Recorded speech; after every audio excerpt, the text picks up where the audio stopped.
Hey guys, and welcome to the channel. If you watched the last video, we talked about the direction of this channel moving from just photography or just gaming. I'm still going to post whatever I want. This is just, right? It's my day.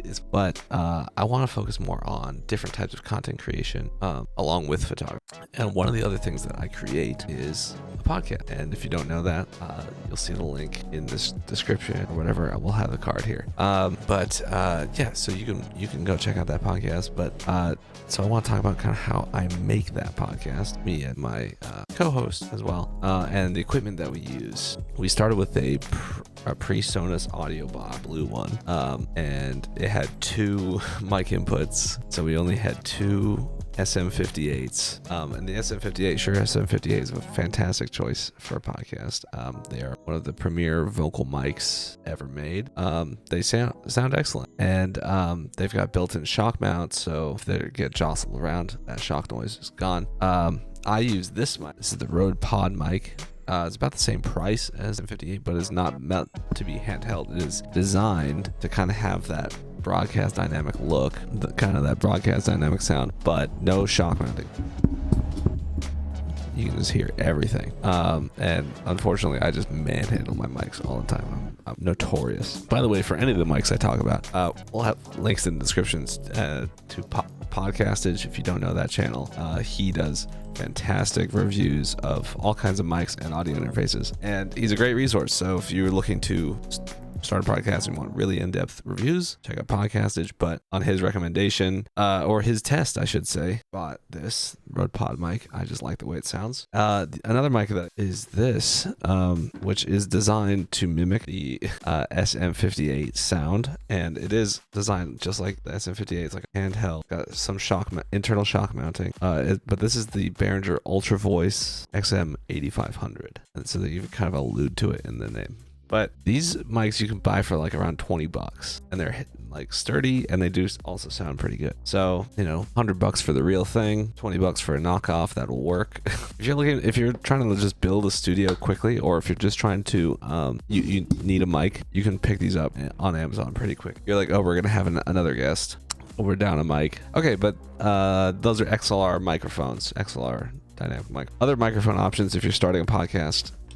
Obviously would include the Blue Yeti there, which is one of the standards of USB microphones, and people have been using this for a long time, and it's a condenser microphone, so it is very sensitive, and that makes it good for solo podcasts in your room with your computer kind of thing, or gamers. But what it also means is that you don't have total, you can't change the equalizer or anything like that. It's just kind of what you get.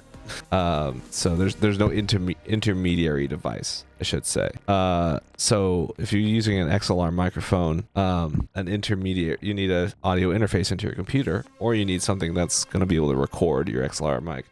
I use an audio interface for streaming. I'm using the Focusrite Scarlett 2i2 3rd generation right now, which is another just kind of standard streamer. It's very classic XLR audio interface. Another option is the Zoom H4n Pro.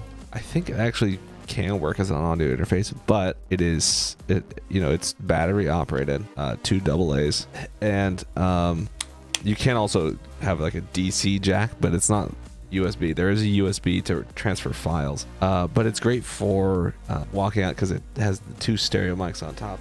You could just do this on the go. Just use this guy on the go. It's got a line in, so you can just line in straight from a soundboard, tripod mount. So all in all, it's a nice rough and ready device. It also has 2 XLR combo jacks, XLR TRS. So you can plug in instrument, or you can plug in mics. So you can accommodate a few people, 2 mics, and then like ambient sound, but not a solution that's designed exactly for podcasts.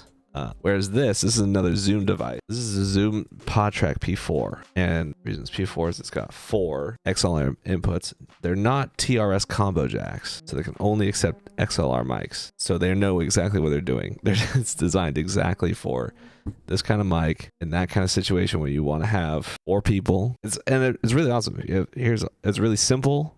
and easy to figure out. So you can have up to 4 XLR mics. Each of them can accommodate phantom power. So if you have condenser mics, then jack 3, you can actually have that be your phone.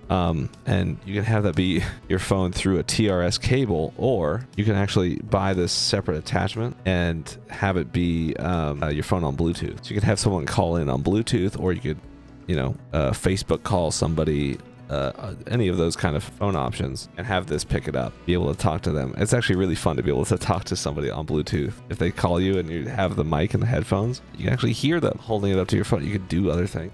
The final option there is you can accommodate, you can actually plug this in. It's got 2 USB jacks. One of those is for USB direct to computer. The other one is DC, so you can have it plugged into the wall, or you can have it plugged in to a USB power bank like this, and just plug that right into the side.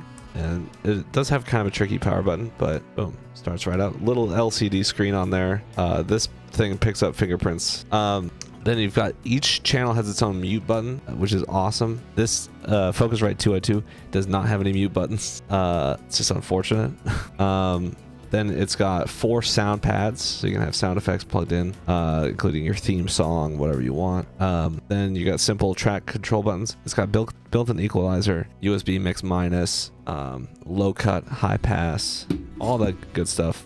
4 separate headphone control knobs. Just very easy to use, very tactile. The one thing I will say, it's got SD card slot right here, and the SD card, the only SD card I have that works with it is really slow. But yeah, it works either way. And with the Bluetooth capability, this thing gets really powerful, So having something like that, having a nice microphone like this, that you're pretty much ready to go. And you don't need stuff like this. Again, you don't need, if you don't want a big dynamic mic that you can hear all the sound.